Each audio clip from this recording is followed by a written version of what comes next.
Hi everyone, today we're going to be discussing enthalpy and the 3 different ways to calculate it.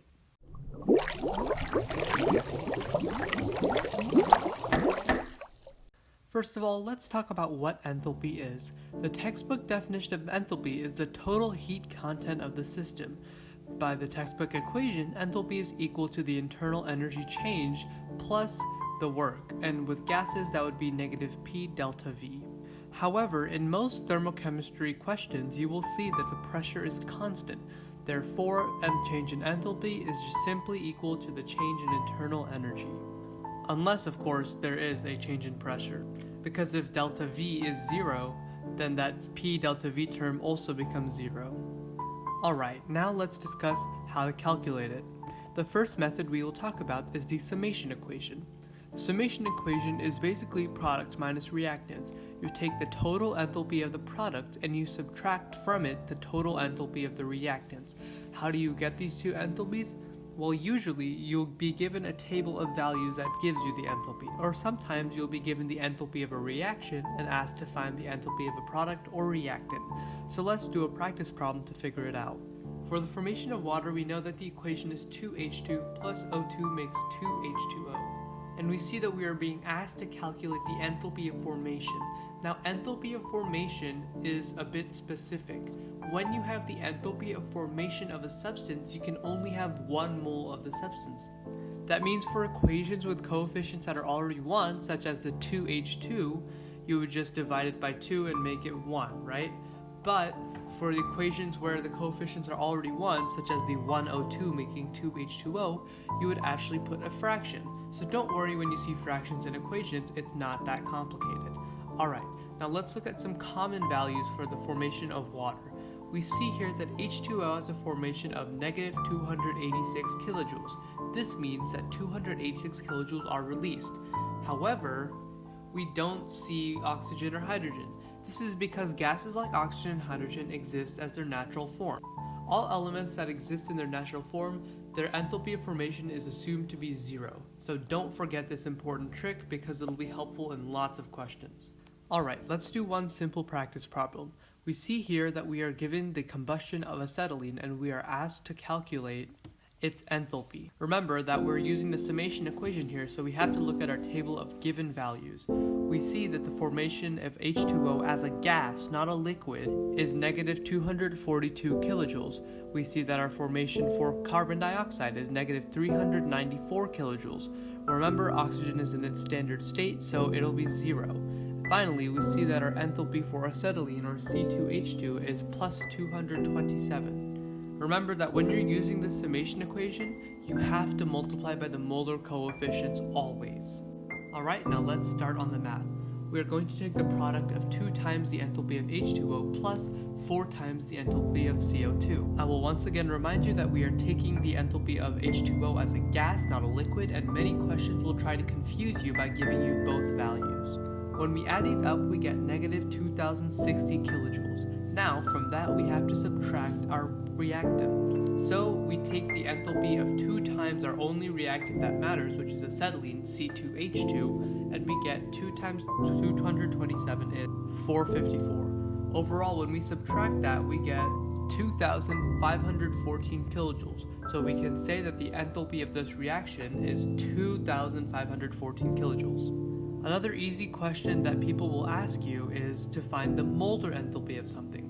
When they ask you that, they will usually give you a gram amount and the total enthalpy of the reaction. What you have to do then is convert those grams into moles and divide the total enthalpy of the reaction by that. If you guys want some more thermochemistry practice questions, please let me know in the comments and I'll be happy to make another video for it. However, now we will move on to Hess's Law. Hess's Law is sort of like simple algebra. You cancel things out and you combine them. If you're adding up 2 reactions, you can add up their molar enthalpies. If you're subtracting, you subtract their molar enthalpies. And if you're multiplying, you can also multiply their molar enthalpies. It's pretty simple, and so let's just jump right into a practice problem to get started.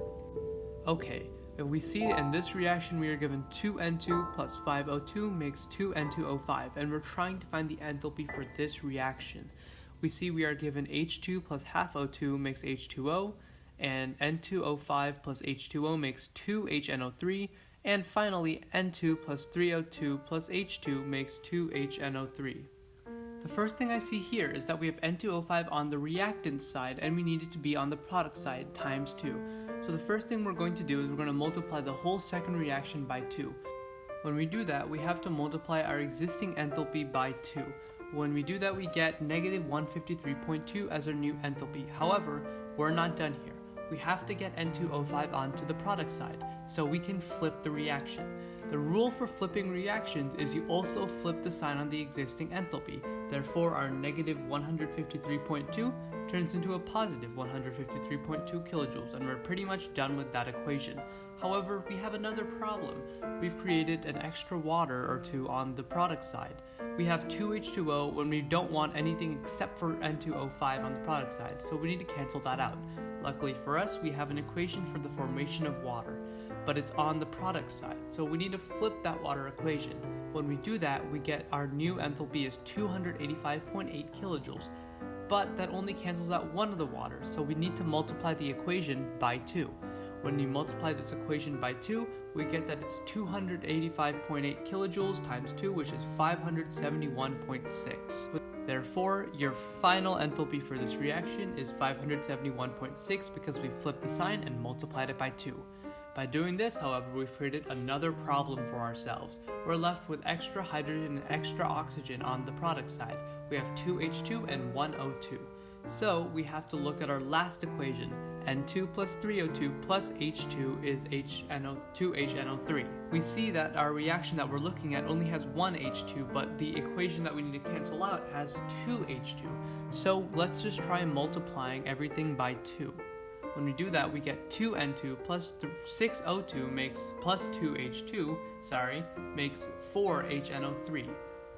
We also have to compensate with the kilojoule value. So we multiply our negative 348.2 kilojoules times 2 and we get 696.4 kilojoules.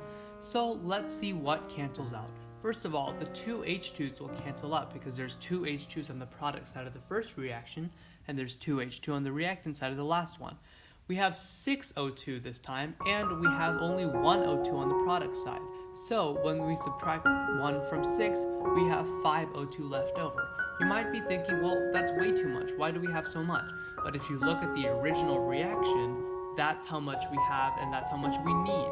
Then let's look at the N2 value. We have 2 N2. So our overall reaction when we cancel everything out becomes 2 N2 plus 5 O2 makes 2 N2O5. Don't forget that the 2HNO3, which is now 4HNO3 on both the second and the third reaction also cancel out because they're on opposing sides. So all that's left to do now is to add up all of our enthalpy values and get the enthalpy for the following reaction. When we add up all of these calculated values, we get that the enthalpy of the reaction is 28.4 kilojoules. Well, that's all I have for you guys today. I know I said I was going to cover bond dissociation enthalpy in this video, but it's becoming a bit long, so next week we're going to talk about bond dissociation enthalpy and I'll introduce you to entropy. Thanks for watching, and I'll see you guys in the next one.